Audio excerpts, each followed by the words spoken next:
Seja bem-vindo à Academia Matemática RJ. Meu nome é Relson Fragoso e vamos iniciar um curso de raciocínio lógico e matemático para nos prepararmos para o concurso CRF do Rio de Janeiro, o curso desse ano de 2024. A banca que aplicará essa prova será o Instituto Invest. E mais à frente eu vou explicar como que vai funcionar essa sequência de vídeos em termos de preparação. Antes de fazer o pedido, se puder, se inscreva no canal e siga o nosso Instagram, Academia Matemática RJ, tá? Aqui está a nossa bonita logo, feita só com matemática. E lá você vai encontrar mais conteúdos, dicas, aulas, vai ficar por dentro, né, quando eu postar alguma coisa. E também, se você estiver interessado em aulas particulares, dos assuntos que surgirem aqui, só mandar DM lá que a gente conversa. Então, vamos explicar agora como que vai ser essa sequência de vídeos. Então, aqui está a estrutura do edital de raciocínio lógico e é um conhecimento que vai ser cobrado para todos os cargos. E é o mesmo edital para todos os cargos, esse pedaço de raciocínio lógico, né? E nós veremos todas as questões referente a esses tópicos, só que todas as questões da própria banca IBEST. Então tem mais ou menos umas 30 questões. Não é um volume grande de questões, mas foi tudo que eu consegui achar buscando na plataforma de questões que eu uso, né, que é o Tec Concursos. Eu fiz um filtro buscando todas as questões dessa banca, cobrindo esses tópicos especificamente. Então, é porque é isso que eu acredito que é o mais forte a se começar em termos de exercício. Você se preparar no mais próximo possível da prova, e quando você termina esses exercícios mais selecionados, né? Então eles tendem a ser um volume menor do que exercícios menos selecionados, mas eles são exercícios com mais qualidade porque são o mais próximo possível da prova. E aí depois que você termina eles, aí sim você pode ir diminuindo os filtros e fazendo mais exercícios. Entende? Então você começa a sua preparação de dentro para fora. E o seu tempo é finito, então melhor que gaste primeiro com os exercícios de mais qualidade para depois ir diminuindo um pouco a qualidade. Então essa é a lógica que vamos seguir e por isso que os exercícios nesse primeiro momento vão ser poucos. Mas eles vão cobrir o máximo de tópicos possíveis desse edital. E durante os exercícios eu vou pontuando a teoria, né? É claro que isso aqui não substitui você estudar a teoria, mas a gente vai estudando aqui direto dos exercícios. Então, se você nunca viu nenhuma aula ou leu nada sobre esses tópicos, pode ser mais difícil para você acompanhar os exercícios e as resoluções.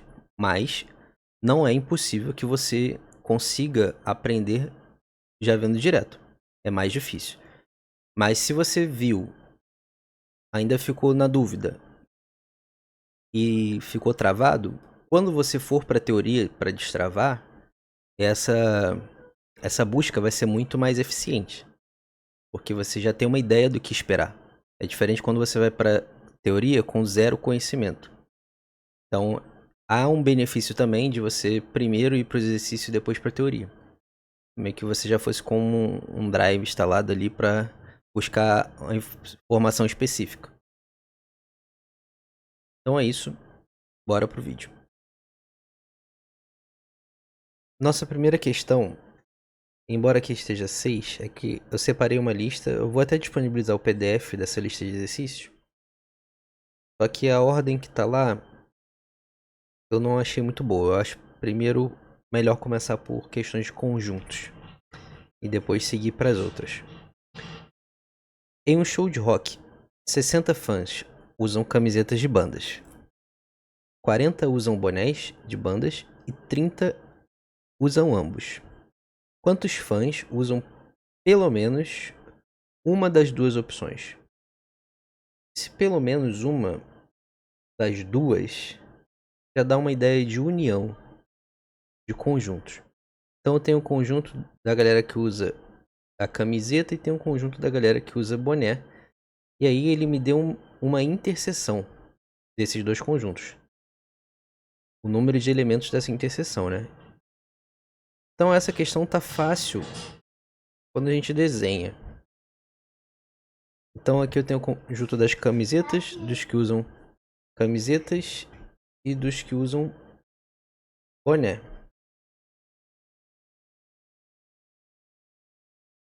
É sempre legal. Aí a gente sabe que há uma interseção, né? Por isso que a gente desenhou assim, com esse pedaço em comum aos dois. Então, a gente sempre começa pela interseção. Não é uma regra, mas é mais conveniente. Porque um erro clássico em problemas de conjuntos como esse é contar coisas de maneira repetida. E isso altera o resultado correto. Então você não quer contar uma mesma coisa 2 ou 3 vezes, sei lá. Então você só quer contar uma vez. É um problema de contagem. Então a interseção, começar por ela facilita. Ó, eu coloquei aqui a galera que usa ambos. Então aqui nesse conjunto das camisetas, eu tenho que ter um total de 60 elementos. Se eu já contei 30 elementos que estão aqui dentro, então aqui tem 30. E aqui, o dos bonés, a mesma lógica. Aqui tem que ter 40 no total. Se eu já contei 30 aqui, então aqui tem 10. E o número de elementos dessa união vai ser a soma desses três valores. Então, o número de elementos da união de A e B vai ser igual a 30 mais 30 mais 10. 60 mais 10, 70. O gabarito, letra A. Também poderia ter sido feito algebricamente, tá? Sem desenhar. Pela fórmula do número de elementos da união de dois conjuntos, né? É o número de elementos de A mais o número de elementos de B menos o número da interseção de A e B. O número de elementos da interseção de A e B. Aí você vai ver, ó. O número de elementos de A é 60. O número de elementos de B, no caso aqui que eu tô chamando de boné, é 40. E não seria A, né? No nosso exemplo aqui seria C, mas enfim. E o número da interseção é 30. Então percebe, ó, 100 menos 30 igual a 70. Uma correção, né? Aqui eu botei união de A e B, mas é C. O conjunto ali é C. Aqui tudo bem que eu estava dando o exemplo genérico, né? Teórico, que normalmente a gente usa A e B. Aí eu expliquei aqui que na verdade não era o A, né? No exemplo é C. Mas aqui eu tinha que ter botado C mesmo. Questão 2. Para a preparação de jantar, serão necessárias 68 kg de arroz. Considerando que o arroz seja vendido em pacotes de 5 kg, o restaurante necessitará de exatamente... E aí? Ah, uma outra coisa legal também, que aqui, ó, você vai ter, no cabeçalho da questão, você vai ter qual é o assunto, mais especificamente, né, que se trata aquela questão. Então, se você tem dúvida na questão, então buscar por esses tópicos, por aulas desses tópicos, pode ser interessante. Aqui, a gente entende que é uma divisão, certo? Porque uma das interpretações que eu gosto de fazer da divisão é isso. Aqui eu tenho meu dividendo e aqui eu tenho meu divisor. Em outras palavras, o que eu estou fazendo aqui é verificando quantas vezes o divisor cabe dentro do dividendo. Isso é uma forma diferente de se interpretar a divisão e que às vezes é muito útil. Então os pacotes de arroz que eu compro são de 5 quilos e eu preciso de 68 quilos. Então eu quero saber exatamente quantos pacotes eu preciso dentro dessas condições. Então eu faço a divisão de 68 por 5. Aqui vai dar 1, né? Sobra 1, desce 8. Aqui dá 3, resto 3, mas ele quer exato e nas alternativas tem números decimais, então eu tenho que continuar. Aí, como acabou os números aqui, eu boto a vírgula, né? E coloco um zero aqui. 5 vezes 6, 30, resto 0. Então, eu preciso de exatamente 13,6 pacotes de arroz. Gabarito letra D. Questão 3. Uma questão bonita. Trabalhosa. Leva um tempo para conseguir entender, mas ela é bem enriquecedora, por assim dizer. Uma turma de 15 formandos está decidindo se irão viajar para a praia, para a cachoeira ou para a serra. 2 pessoas do grupo aceitam ir aos 3 lugares. 4 aceitam ir à praia ou à serra. 3 aceitam ir à praia e à cachoeira. E 3 aceitam ir à cachoeira e à serra. Para cada um dos lugares, há pelo menos uma pessoa que aceitaria ir apenas para lá. Com base nessa situação hipotética, julgue o item a seguir. O número mínimo de pessoas que aceitaria ir à praia é maior que 6. Então, 2 pontos que eu já vou pedir atenção. Esse aqui, da interseção de tudo. Aqui são os topa tudo. Qualquer um tá bom. E esse aqui, ó. Tá. Vamos desenhar os diagramas aqui. Ou, na mágica. Tem esse recurso. Opa, tapei ali. Aí. Então tá, vamos chamar o conjunto da galera que quer ir pra cachoeira de C, pra praia de P, pra serra de S. Como sempre, a recomendação é começar pela interseção. A maior interseção que tiver. Maior interseção ficou estranho falar assim, mas a interseção mais interna. Esse português tá ruim ainda. Enfim, aqui se temos 3 conjuntos e os 3 têm interseção, começar por ela. E a gente vê que o número de elementos lá dentro é 2. 2 pessoas topam tudo. Aí a partir de agora a gente vai preenchendo os outros em função dessa interseção central aqui. Ou melhor assim. Então vamos lá. 4 aceitam ir à praia ou à serra. Aqui tá praia e aqui tá serra. Então praia ou serra tá aqui, ó, nessa região. Então aqui dentro tem que ter 4 elementos.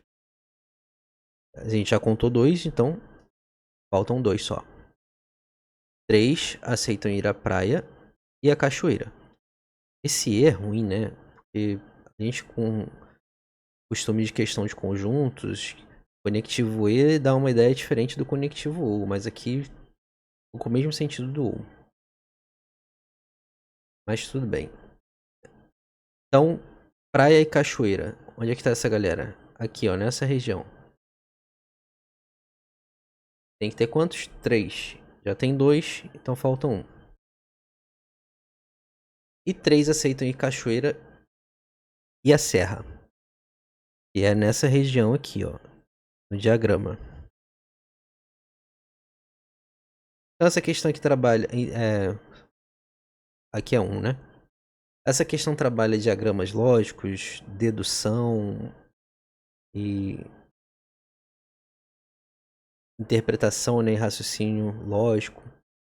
Então ela está misturando já um monte de conceitos, de tópicos ali do edital. Então tá. Até aqui a gente está com quantas pessoas contadas? 6, né? Beleza. E agora, ó. Há pelo menos uma pessoa que aceitaria ir apenas a um dos lugares. Então, há pelo menos uma que só aceita ir pra cachoeira, há pelo menos uma que só aceita ir pra praia, há pelo menos uma que só aceita ir pra serra.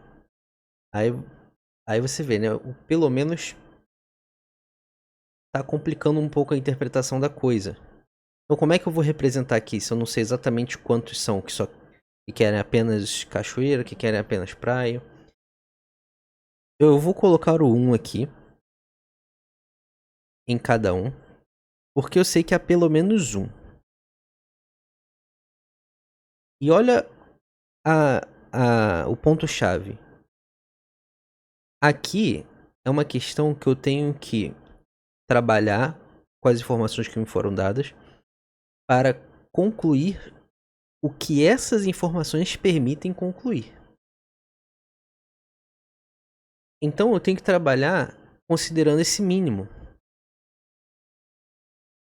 para esses que só aceitam ir a apenas um dos lugares. E há pelo menos um neles, né? Porque olha o que a afirmação fala. O número mínimo de pessoas que aceitaria ir à praia é maior que 6. Ele não me disse especificamente o número exato de cada um dessas regiões aqui, ó. Dessa galera que só aceita ir para um dos lugares. Ele disse que tem pelo menos um. Então, no pelo menos um, há a possibilidade de só um querer ir somente à praia e o resto se distribuir entre os somente cachoeiro e somente serra. E nessa possibilidade, né,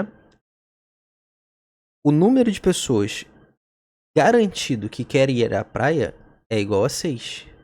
Ó, 1 mais 1 mais 2 mais 2. 6. Então, com base nas informações que foram passadas, não dá para garantir que o número mínimo de pessoas que aceitaria ir à praia é maior que 6. Porque há a possibilidade desse número ser igual a 6. E se ele é igual a 6, ele não é maior que 6. O que faz com que essa proposição esteja errada, que ela seja falsa. Essa questão não é uma questão simples, mas ela faz crescer bastante. Ela ensina muito. Então, é quase que ali um princípio da casa dos pombos, né? Que você tem que considerar a pior situação possível. Lembra um pouco, pelo menos. Mas é uma questão bonita. Então, o gabarito é errado.